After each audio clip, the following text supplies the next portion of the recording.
Okay, so good morning. This is Arizona time in US, Saturday morning, and this is um, Sunday, no, Saturday night in India. We have Jinat joining us from India. Now, let me start by introducing who I am and who we are and what we are doing today with Jinat. So, my name is Tanu Ghosh. I go by Tanu a lot. I am part of an organization called HerRights.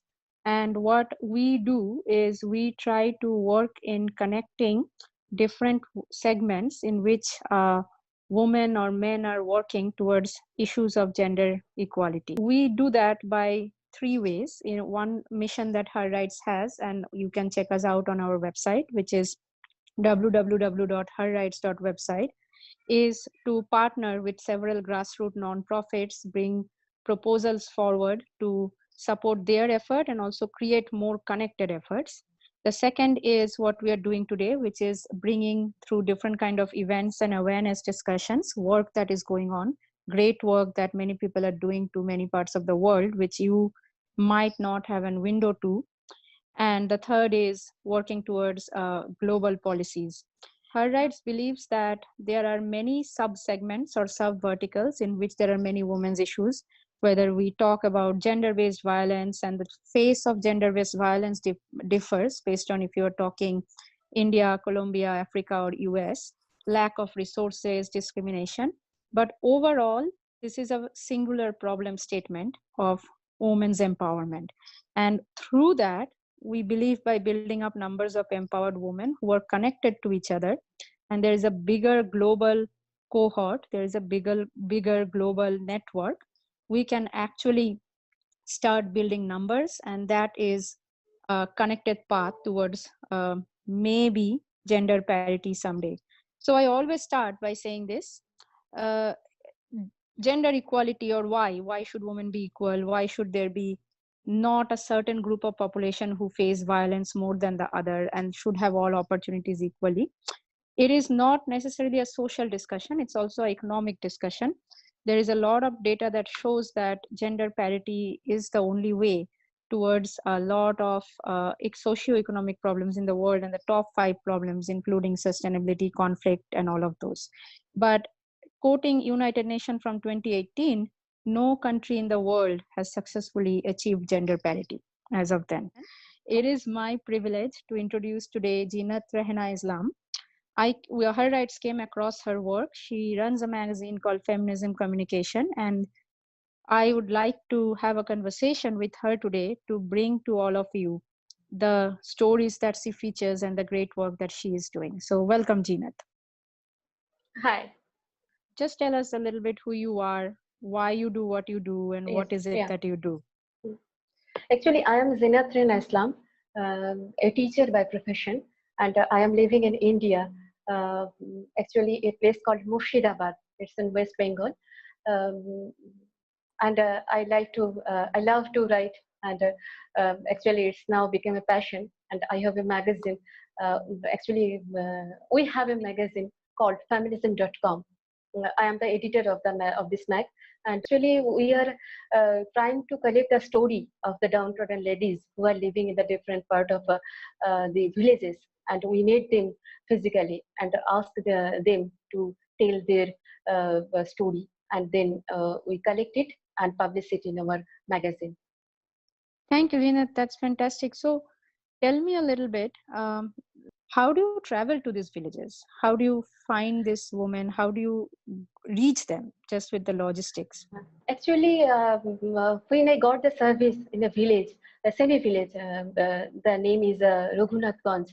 Then actually I thought I can't continue my service. It's very difficult to go there and changing 2-3 vehicles. And it's very difficult, 60 kilometers distance from my house. Actually, I decide that I will resign the job. But after going this semi-village, I have found all these ladies. They are suffering. They are in tremendous distress. They are busy workers and fail to collect their daily wages properly. And so many social restrictions imposed on them. And I decide to publish their story in my magazine. And actually, from that moment, I decide to collect the stories and meet with them personally and collect their daily living stories. And then I got this all and gathered it and then find the right platform and gather all the ladies their different parts of our country and contact with them and told them that if we uh, publish a magazine and then the story of their the ladies who are in distress, we can collect it and publish it in our magazine. I think that Jinat, this is very commendable. And actually, first time when I started really following your feminism communication, I thought of Femina, right? So nothing against Femina. What really amazed me is that India has many different faces. Anywhere, and gender has many different faces depending on where you are a woman. And through your work, for the first time, Femina brings forward many urban women, a lot of them doing a lot of good work, a lot of socialites and stuff. But never before did I have such a lens into individual stories of the women that you feature from remote villages. And we will talk more about those stories, but from women really very, very economically disadvantaged, sometimes economically disadvantaged. You write a lot about child brides or women who have been married off at a very young age. And I think that when you bring forward those stories, I really kind of see almost like a rural femina on in those. So tell me a little bit. So your journal is mostly online, but do you have a team? Do you have other people who help you with this? How frequently do you travel and all of that? Actually, I have a team. Firstly, we started 2018, and then we contact through Facebook. We decide to contact so many ladies in Facebook, and then I got their address and called them. Then we met them and told them that it will be very important for us to take the story of the girls who are economically distressed and they need to be self-sufficient.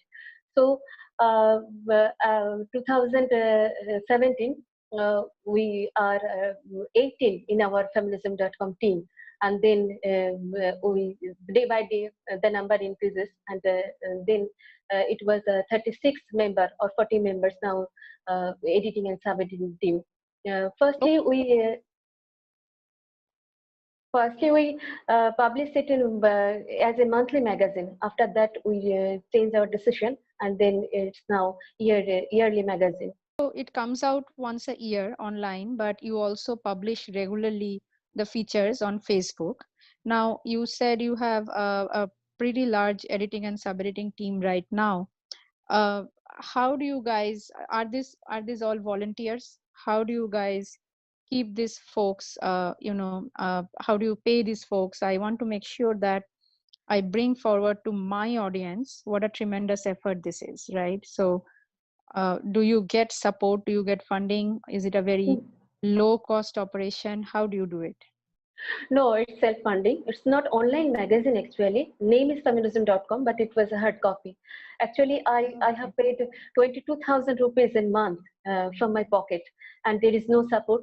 And we decide that we never go through NGO or other terms. We are stuck on that decision that we take it as we want to proceed feminism.com as a monthly magazine. Then when 22,000 is very thousand rupees is very difficult for us to spending on magazine issue, because we need to support the women also. Then we leave the idea and started to make it yearly. But there is no funding, so it's self-funding, and all those ladies are and women are volunteers, and they when they meet with that women who are living in village, actually it's very heartbreaking to see them in which situation they are surviving. And after meeting with them, everybody is ready to go there and ready to publish their stories and ready to collect their stories and very eagerly waiting for that woman to meet with them.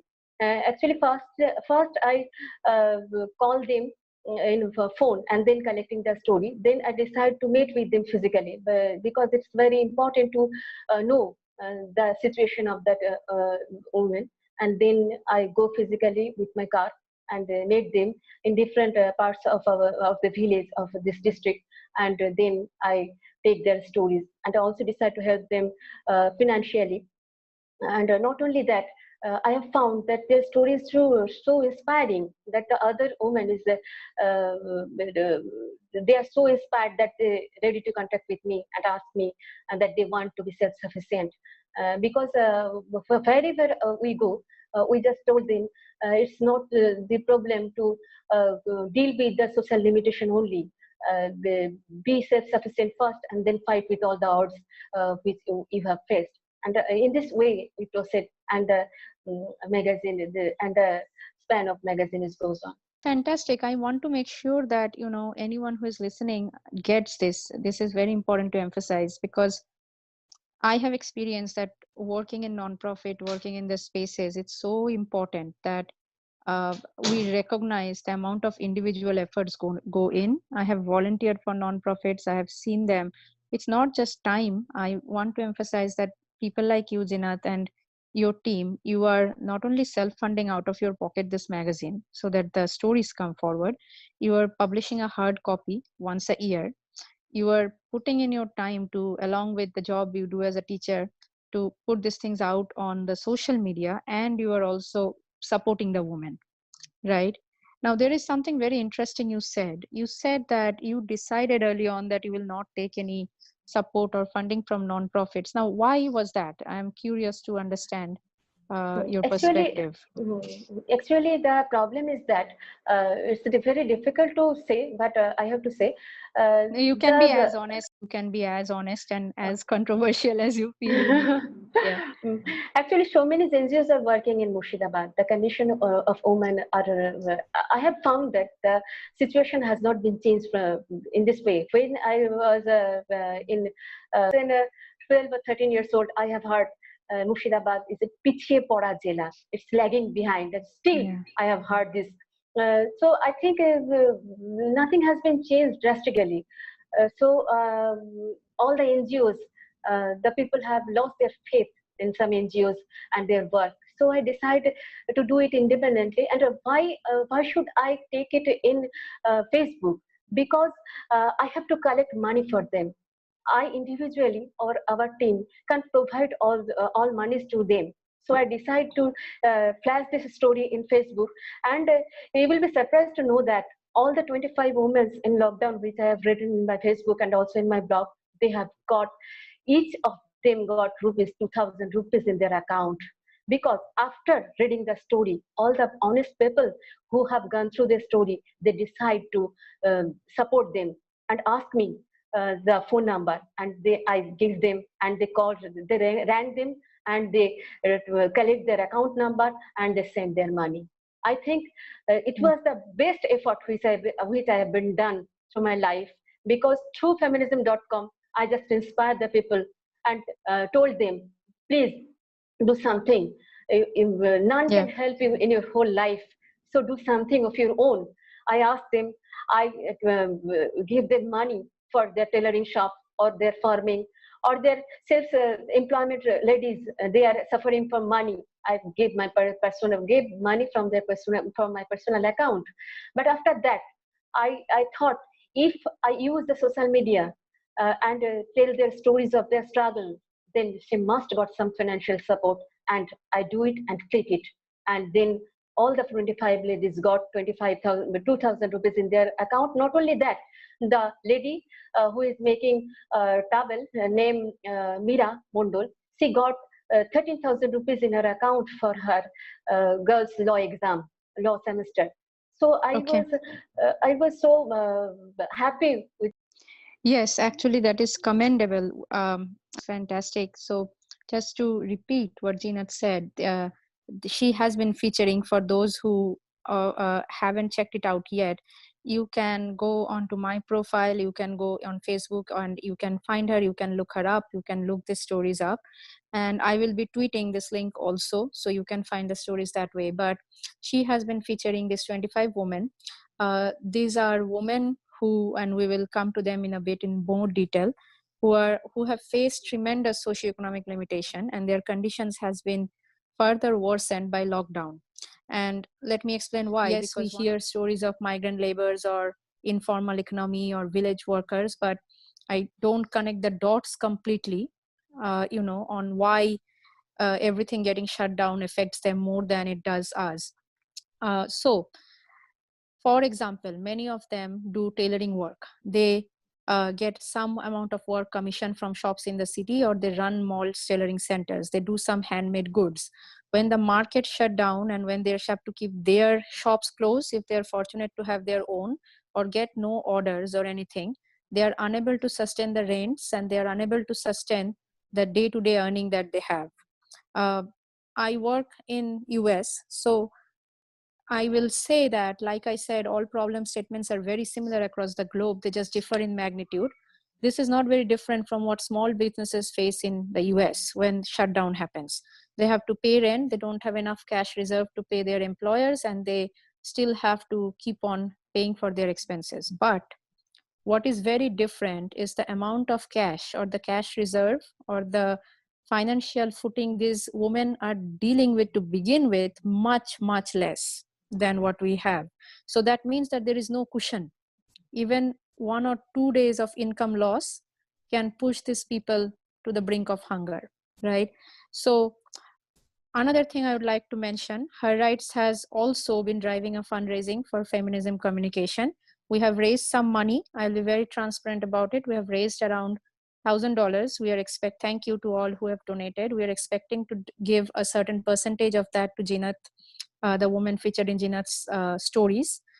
You can go to GoFundMe and look up the fundraiser called Love in the Time of COVID, or you can just Google by my last name, Ghosh, Ghosh, and go search GoFundMe uh, COVID fundraising with my last name. You will find that fundraiser. And if you'd like to donate, if you are in the US or even in India to that fundraiser, please do so. We will very transparently publish.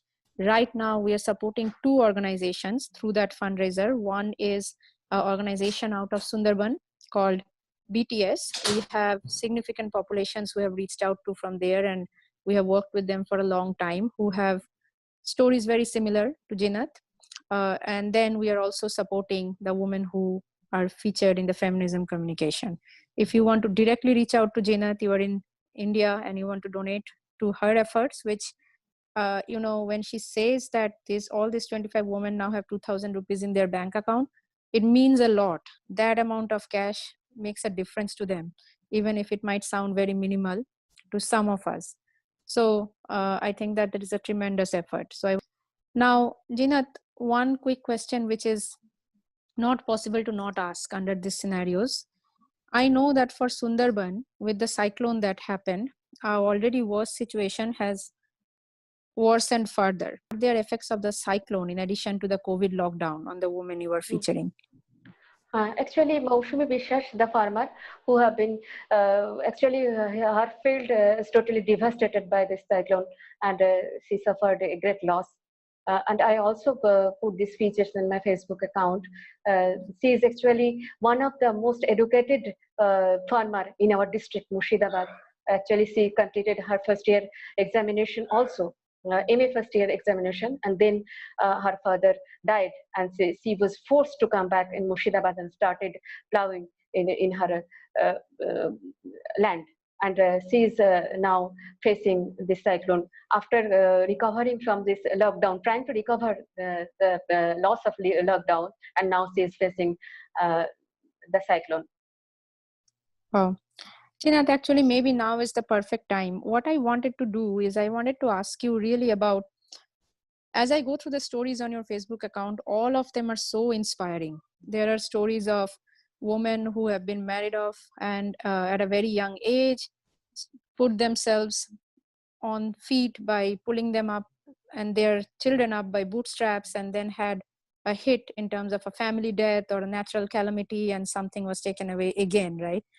If I ask you, tell us one or two stories or with names of one or two women which are most inspiring to you or have been, is worth mentioning at this time. It's not choosing one over another, but in any way, tell us a Actually, little bit. I was so touched by the story of Anzia. She's the first girl. She was the first girl of this school, of her school, and at sixth standard, she got married. And after that, she can't live with this house, with her family, and with her laws. Actually, she missed her school, and then she decided to restart her studies. After learning the tailoring and other job and making jam, she can't make herself comfortable with all this money earning business or job. Then she got the admission again in class 9, and then she finished her madhyamik, that means 10th standard exam. After that, she finished her HS exam, and after her finishing of that exam, her son finished the HS exam. The story is so inspiring, that a girl who is the topper of the school but getting married unfortunately after death of her father, and then she became restless, that she can't live without school, and then she got admission in distance course, and he finished her studies, and after that she got the job in training center. And not only that, the most important thing is that her son is now doing is now attending some competitive examination, and maybe he's going to be a WBCS officer, and Angela's full support to him. But the lockdown actually make her shattered, and her son is also is very much worried about that. And they have a rented shop, tailoring shop. It's very difficult to pay all the girls who are working for years with her, and they can't deliver the order.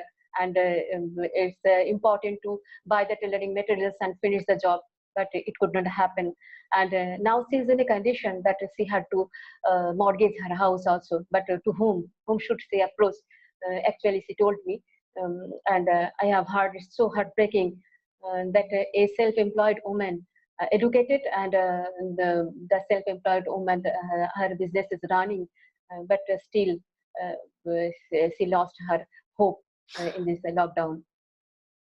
Yeah, and actually, you mentioned it, but Anjia is a child bride, right? She was married Yes, off at 11 years of age, yes, and yet she then after marriage pulled herself to education and started a tailoring shop to employ other women, right?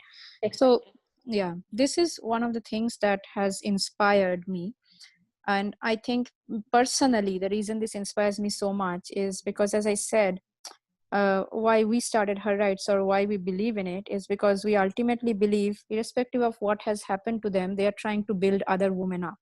They are trying to Exactly. get Mm. either their daughter educated, they are trying to open shops, even if those are small shops, or trying to make towels, or trying to do tailoring jobs or businesses. They are trying to employ other women, other child brides, and other socioeconomically disadvantaged women. So yes, her story was very, very inspiring to me. I think it was great, Gina, to have these conversations with you. Is there anything else that you would like to add on the Work end? is Maybe. still going on. We are actually give stress on supporting the women in real life whom we have met in everyday life. So we have done it in this way. But magazine, I don't have link at present now. But when the page will be started, I will inform you. Thank you, Janet. And then if I want to buy hard copies of your magazine when it comes out in the annual subscription, how do I do that? Give me your address, then I will send it. And actually, Okay. I will send the private copies also.